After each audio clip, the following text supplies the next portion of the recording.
Estamos de volta com a terceira rodada do clássico ODB, e depois de vencer o forte jogador de 2.200, agora vamos enfrentar um garoto de 2.100. O que vamos jogar? Esperando uma boa vida com o gambito do elefante, mas veja o relógio tic-tac.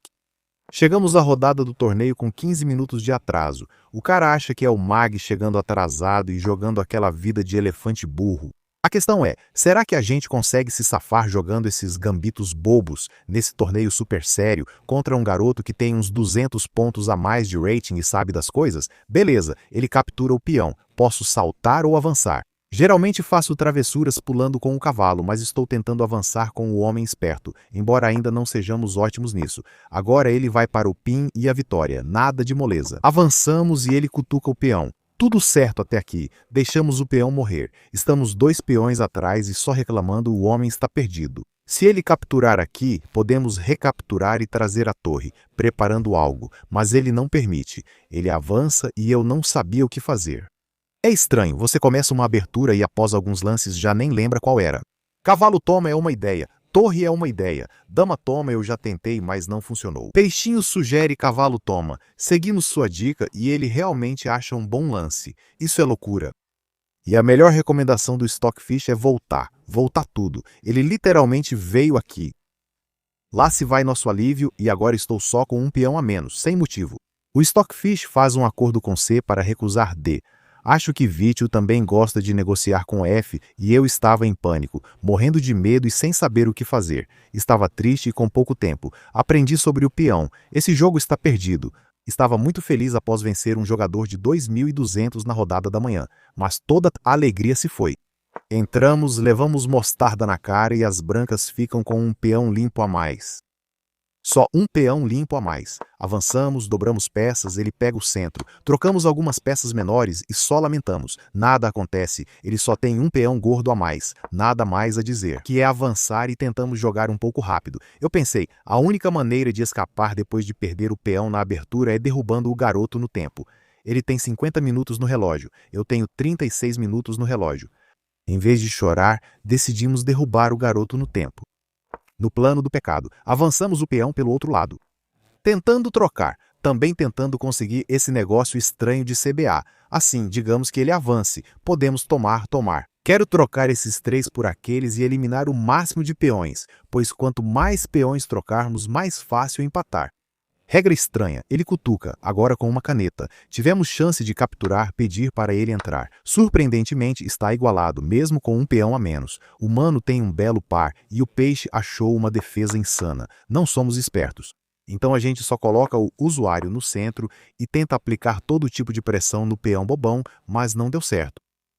De novo, B5 foi recomendado. Nunca pensei nisso, fiquei feliz em trocar. E E5 estava pronto para pegar o negócio do D e outras coisas na troca. A gente só voltou, ele voltou e acabamos trocando. Ele ainda está com um peão a mais. Deveria ser uma vitória fácil, mas olha o tempo. O mano começou com 55 minutos, a gente começou com 33 minutos. Agora ambos têm 34, 35 anos. Como dissemos há pouco, vamos derrubar o garoto no tempo. Barker estava. E agora, uma dor meio complicada. A perna do Fish, talvez você pudesse segurar ou colocar a dama ali, cutucar assim, mas eu queria mesmo dobrar as torres na coluna E, talvez ir aqui. Triplo ataque no peão com pressão. Depois ele jogou a torre. A dama saiu, e agora aqui eu estava lutando para pensar em qualquer tipo de plano, mas do nada meu cérebro pensou, espera aí, esse usuário é meio bom, salvando esse peão. Eu posso ir ali, trocar esse cara. Mesmo que a gente dobre nossos peões, nossas torres ficam meio ativas e talvez ele possa vacilar. Meu sentido aranha estava formigando.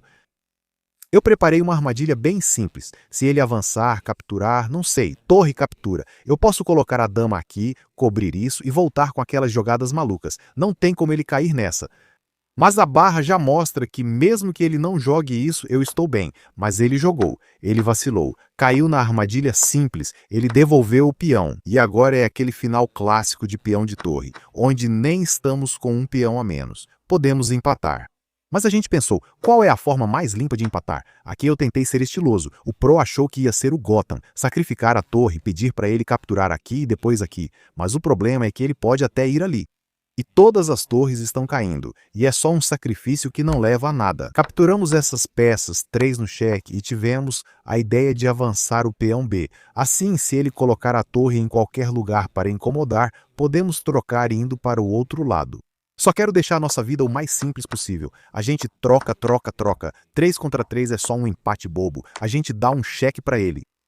A gente captura um peão, a gente move nossa torre, e nessa posição, um garoto de alto rating 2109 pediu pra gente, um garoto de rating baixo, empate, porque 2 contra 2 é empate. Ninguém, nem o Magui, consegue ganhar isso, mas por algum motivo bobo eu disse não, eu falei, vamos jogar.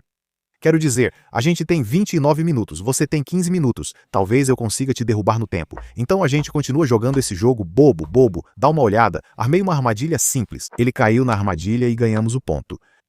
Imagina que a gente começou esse final com um peão a menos. Como estamos agora? Um peão a mais. Como isso aconteceu?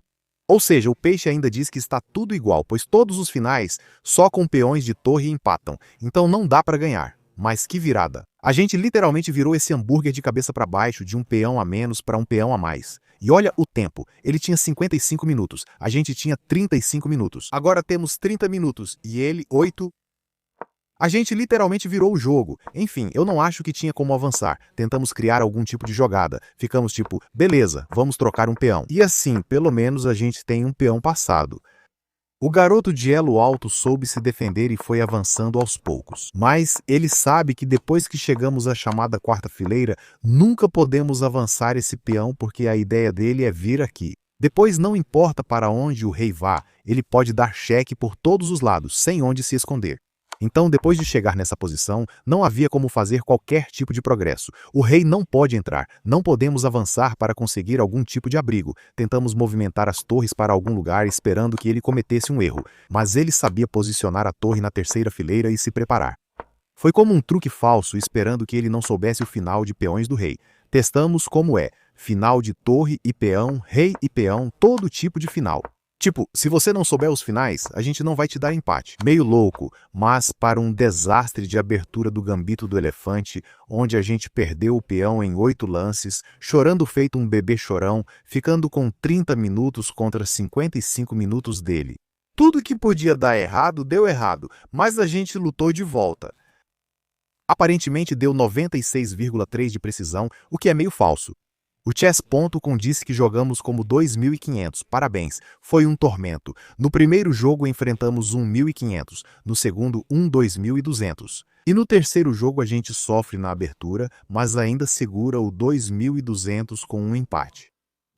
O que está acontecendo? Sem spoilers, mas na próxima rodada a gente enfrenta outro garoto de 2.100 de elo e vamos poder jogar nosso estilo Londres. A loucura é inacreditável, então acho que é melhor você esperar pelo próximo episódio do desenho animado, algo assim.